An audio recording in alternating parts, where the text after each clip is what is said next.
Okay, what if I told you the secret to building a billion-dollar company isn't some brilliant, brand new idea?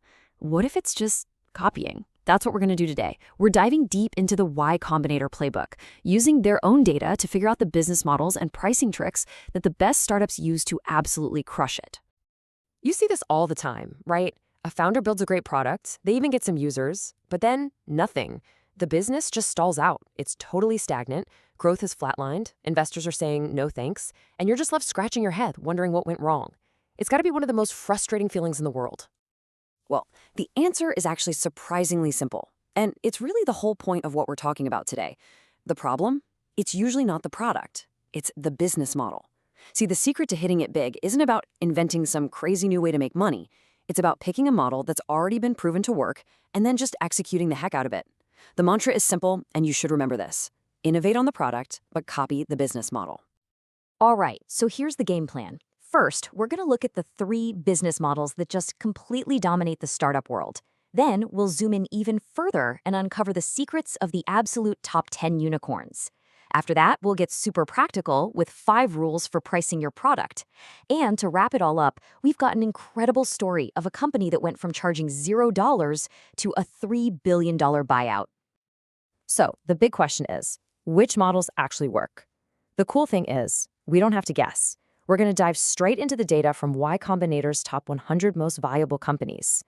This is like getting a peek behind the curtain to see what it really takes to win at the highest level. And when you look at pretty much any billion-dollar company out there, they almost always fit into one of these 9 categories. You've got your classic SaaS, transactional businesses, marketplaces, the list goes on. But the main takeaway here, the number of proven venture scale models is actually really small. But here's where it gets really interesting.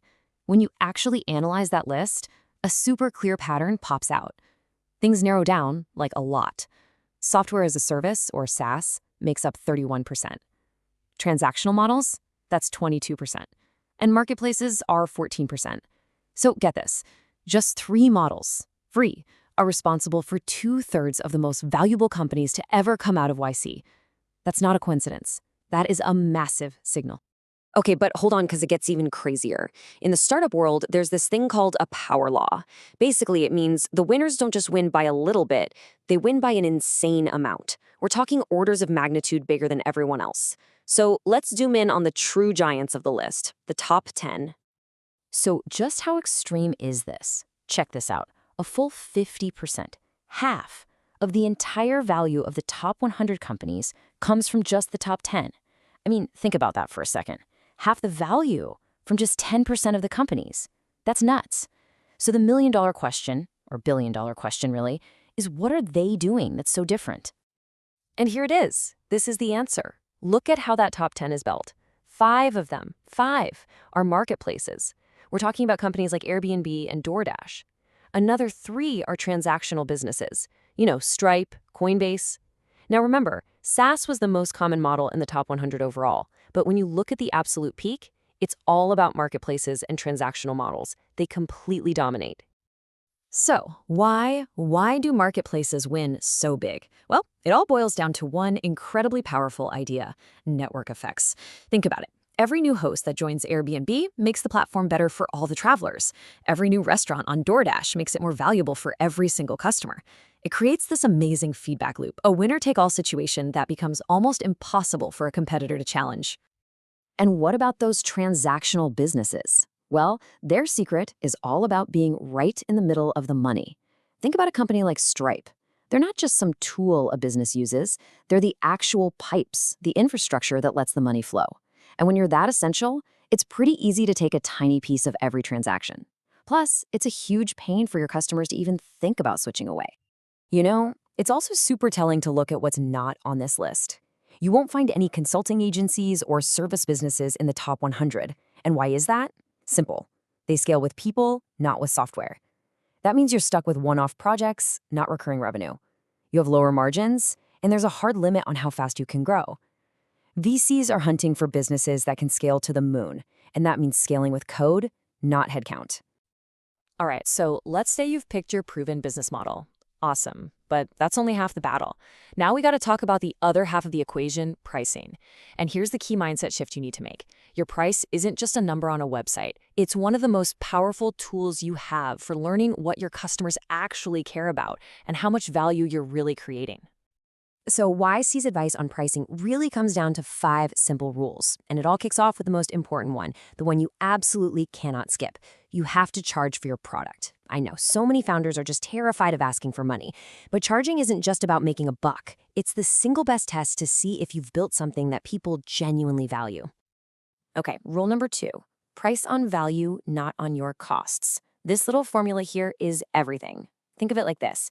Your price needs to sit somewhere in that sweet spot between what it costs you to run the thing and the value the customer gets out of it. The space between your cost and your price, that's your profit. And the space between your price and the customer's perceived value, that's your room to grow and raise prices down the line. So, how do you know if you're even in the right ballpark?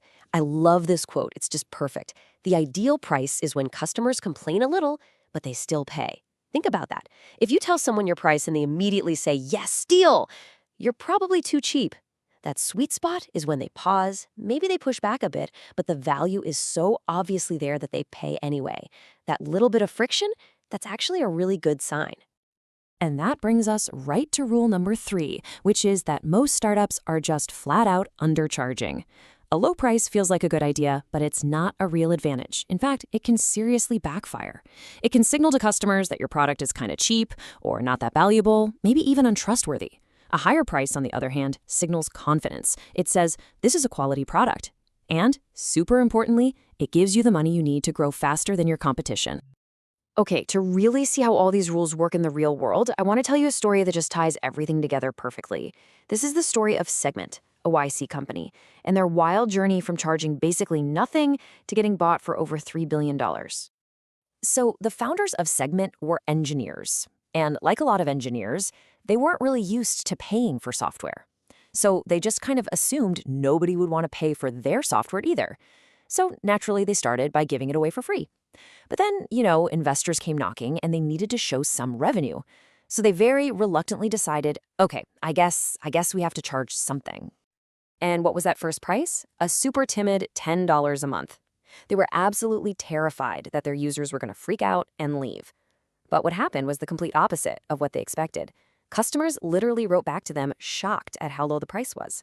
They were saying things like, hey, you guys need to charge us more. We can't trust you with our critical data if we don't think you'll be in business next year. Their low price wasn't a selling point. It was a huge red flag. Now this is the turning point in the story. They hired their first sales advisor. And this guy immediately saw the massive value they were offering to big companies. And right before their first major sales call, he lays down an ultimatum. He says, you are going to go into that meeting and ask for $120,000 a year, or I quit. I mean, to the founders, this number was just from another planet. It was completely insane. So what happens? The CEO gets on the call, he's nervous, probably sweating, and he blurts out the $120,000 price. The customer, of course, negotiates, but they ended up closing the deal at $18,000 a year. Now, they didn't get the full $120K, but think about this. In one conversation, they went from $120 a year to $18,000. That's a 150x price increase. And it happened for one reason. They were finally forced to just ask for it. The lessons here are they're huge. First, the founder's idea of their own product's value was completely wrong. It wasn't even close. Second, by having the guts to ask for that huge price, they unlocked a whole new type of customer, big enterprise clients who saw massive value in what they were doing. And that single shift in thinking, that change in pricing, is what put them on the direct path to being acquired by Twilio for more than $3 billion. And that really brings us to the final thought I want to leave you with. Look, you might have built an amazing product, but the real lesson from YC's very best is that building it is only half the job. The real billion-dollar question you have to answer is this: what is its actual value? And are you brave enough to ask for what it's worth?